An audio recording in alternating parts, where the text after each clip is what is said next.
Except to say that by the time these lawsuits are decided, we'll have digital God. So ask digital God at that point. These lawsuits won't be decided before on a time frame that is relevant. Is that a good thing or a bad thing? I think we live, there's that, I don't know if it's actually a real Chinese saying or not, but may you live in interesting times, right? It's apparently not a good thing. But I would prefer to, personally, I would prefer to live in interesting times. In order to have better human AI symbiosis, we must solve the bandwidth problem. Below a certain bandwidth, we are basically just stationary to a computer. It means you can't you need an implant. And ultimately, we'll need to replace like the skull, and it's going to be a zillion wire. I mean, this is some bizarre sci-fi stuff, and I'm not. This is certainly optional. Hopefully. That's good. Mandatory replacement of my skull would have been a problem. Mandatory chip and brain is not what we're saying here for sure. But at a certain point, you say like, okay, how many electrodes are needed in order to interface with have a whole brain interface? I think the irony is that we told stories of God creating us, and I think the reality is that we are creating God. What do you mean by that? We are creating God in the form of superintelligence. If you just say, what have we imagined God to be? What are its characteristics? We are building God in the form of technology. It will have the same characteristics.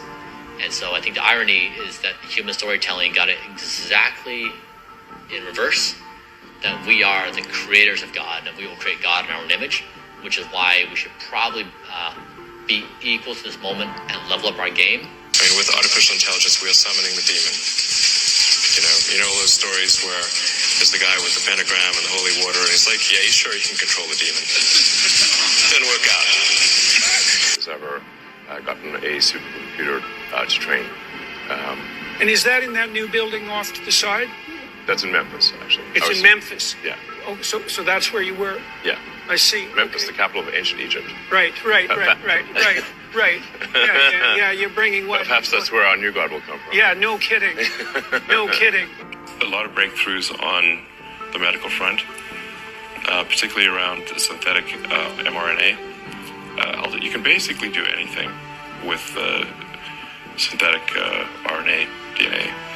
It's like a computer program. So, I think with enough, with effort that's not too crazy, you could probably stop aging, reverse it if you want. You can basically do it. You can turn someone into a freaking butterfly if you want with the right DNA sequence. Apocalipsa 13:16 spune că a doua fiară, care este prorocul sau profetul fals, a făcut ca la toți oamenii mici și mari, bogați și săraci, liberi și sclavi, să li se dea un semn pe mâna dreaptă sau pe frunte și nimeni să nu poată cumpăra sau vinde dacă nu are semnul, adică numele fiarei sau numărul numelui ei. Asta va fi decizia ta finală, pentru că nu există nicio cale de mântuire dacă alegi să primești semnul.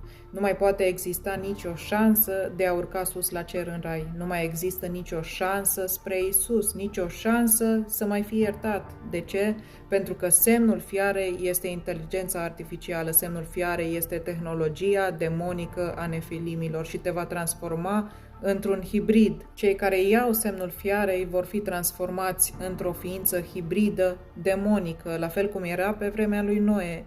Ei ne spun ce se va întâmpla, dragii mei, ne spun ce se pregătește și asta dacă ești cu adevărat atent și poți discerne corect spiritual. Omul care vrea să-ți spună un chip în creier, omul care vrea să te contopească cu tehnologia nefilimilor, cu AI-ul, cel mai bogat om din lume, da?